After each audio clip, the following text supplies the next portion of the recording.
হাওড়ার ভূমিপুত্র তথা হরিয়ানার রাজ্যপাল অধ্যাপক অসীম কুমার ঘোষকে তারই প্রতিষ্ঠিত সংস্থা Howrah central senior citizen welfare অ্যাসোসিয়েশনের তরফে সোমবার হাওড়া রোটারি ক্লাবে সংবর্ধিত করা হয়। তিনি এই সংস্থার উন্নয়নে 1,20,000 টাকা আর্থিক সহায়তা প্রদানের কথা ঘোষণা করেন ও সামাজিক কর্মসূচি গ্রহণের মধ্যে দিয়ে এগিয়ে যাওয়ার আহ্বান জানান। পাশাপাশি হরিয়ানার কিছু অভিজ্ঞতার কথা তুলে ধরেন। এছাড়া বক্তব্য রাখেন রাজ্যপালের সহধর্মিণী মিত্রা ঘোষ, সংস্থার সম্পাদক বিজন কুমার পল্লে ও শিক্ষাবিদ অমিতাভ দত্ত। কঠোর নিরাপত্তার বেড়াজালেও রাজ্যপাল তার বন্ধুদের সাথে খোলামেলাভাবে মিশে গিয়ে কথা বললেন।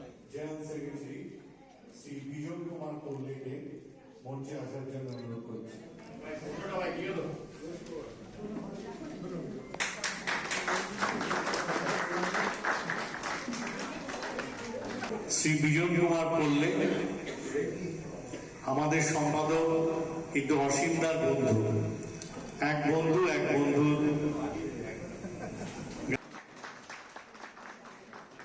আজকে প্রধান অতিথি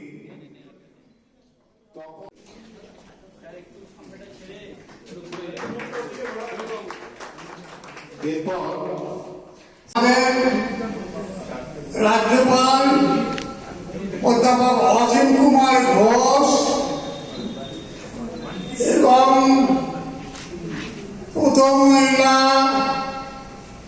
Shrimati Mitra Ghosh,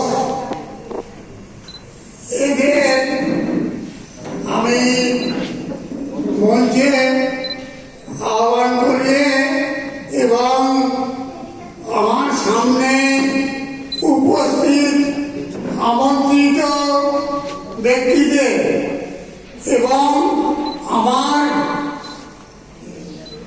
senior citizen Howrah central senior citizen welfare অ্যাসোসিয়েশনের সংগঠনের সমস্ত সদস্য এবং সদস্যদের আমি জানাই আমার আন্তরিক ধন্যবাদ।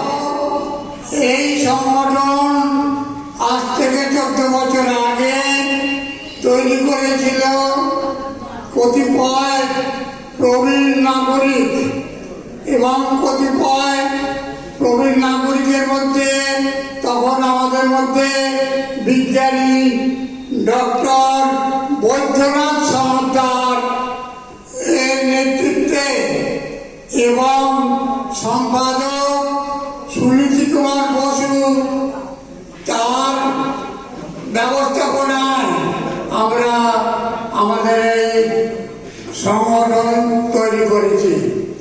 কিন্তু আমাদের চিন্তা ভাবনা ছিল অন্য জায়গায়, অর্থাৎ তখন আমাদের পায়ের নিচে মাটি এবং ওপরে ছাদ, আমাদের কিছুই ছিল না। স্মরণিকাটি রাজ্যপালের হাতে তুলে দিলেন শ্রী শৈবাল কর। এরপর অ্যাসোসিয়েশন হাওড়াতে ছিল। আমাদের মধ্যে আমার বন্ধু বিজন পল্লে উল্লেখ করেছেন বিশিষ্ট বিজ্ঞানী এই এলাকার বৈদ্যনাথ সমাদ্দার মহাশয় এবং আমাদের পাড়ার বিশিষ্ট দাদা হিটলার দা বলতুম আমরা। এদের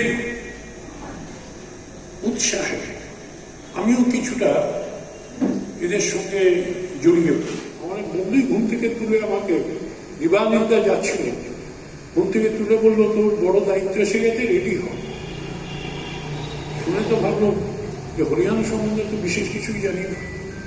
আমার স্ত্রীকে বললাম গুগল সার্চ করতে, তাড়াতাড়ি যত রকমের বই পাওয়া যায় খুঁজে হরিয়ানার জিওগ্রাফি, হরিয়ানার কটা ডিস্ট্রিক্ট, কটা সাব ডিভিশন, কটা ইউনিভার্সিটি, কটা কলেজ, হরিয়ানার ইকোনমিক সিচুয়েশন কি, হরিয়ানার জিডিপি কি, হরিয়ানা পার ক্যাপিটা ইনকাম কি, সমস্ত কিছু জোগাড় করতে 2-3 দিনের মধ্যে চেষ্টা করলাম।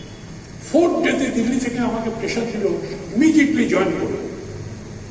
কারণ আমাকে আর 3 দিন সময় দিই। আমি যে সময়টা চাইছি হরিয়ানার সম্বন্ধে একটু পড়ে এগোবো বলে, এয়ারপোর্ট থেকে নামলেই তো আমাকে জার্নালিস্টরা ছেঁকে দেবে, তবে এই বাংলা থেকে এরও কিছুই জানে না হরিয়ানা সম্বন্ধে। তো আমি 3 দিন টাইমটা টেনে নিয়ে আরো কিছু বই জোগাড় করে হরিয়ানা সম্বন্ধে দিয়ে যান। আপনি এই বয়সেও রোজ সকালে 1 ঘন্টা করে যে ব্যায়াম করে সেটা আমরা জানি। সুতরাং আমি নিশ্চিত যে আপনি এই দায়িত্ব ভালোভাবে পালন করতে পারবেন। আমি চণ্ডীগড়ে ফিরে গিয়ে এই টাকাটা এই প্রতিষ্ঠানের নামে আমি দিয়ে দিই। আমি যখন বলছি যে কিছুটা সমাজসেবামূলক কাজ করতে হবে, তার মানে হচ্ছে যে এখানে যারা আমাদের যে কটা থানা থেকে আমরা সদস্য আসে এখানে কথা বলতে, ঘুরে বেড়াতে, গল্প করতে, সুখ দুঃখের কথা নিয়ে আলোচনা করতে, সেটা যেমন স্বাস্থ্যকর, একই সঙ্গে আমাদের এই এলাকার যারা দুঃখী ছাত্রছাত্রী, যারা ভালো মেরিটোরিয়াস স্টুডেন্টস, পরীক্ষার রেজাল্টের পরে তাদেরকে পুরস্কৃত করে উৎসাহ দেওয়া, এটা খুব একটা বড় কিছু নয়। আমাদের একটা ব্লাড ডোনেশন ক্যাম্প করা, আমাদের বয়স্ক লোক যারা তাদের, আমি ওইখানকার যে রেড ক্রস সোসাইটি, এখানকার রেড ক্রস সোসাইটিকে বলে দেবে যাতে আপনাদের মেডিকেল চেক আপের সমস্ত ব্যবস্থা যাতে তারা করে দেয়। কিছু সমাজসেবামূলক কাজ করতে হবে। শুধু ডালমিয়া পার্কে ঘুরে বেড়ালো, স্বাস্থ্য উদ্ধার করলো, গল্প করলো, এটা কিন্তু সিনিয়র সিটিজেন্স ফোরামের কাজ নয়। এই কাজটা নিশ্চয়ই থাকবে, গল্প, সুখ দুঃখের কথা, কিন্তু একই সঙ্গে আমাদের কিছু সমাজসেবামূলক কাজ আমাদের সীমিত ক্ষমতার মধ্যে সেটা করে যেতে হবে।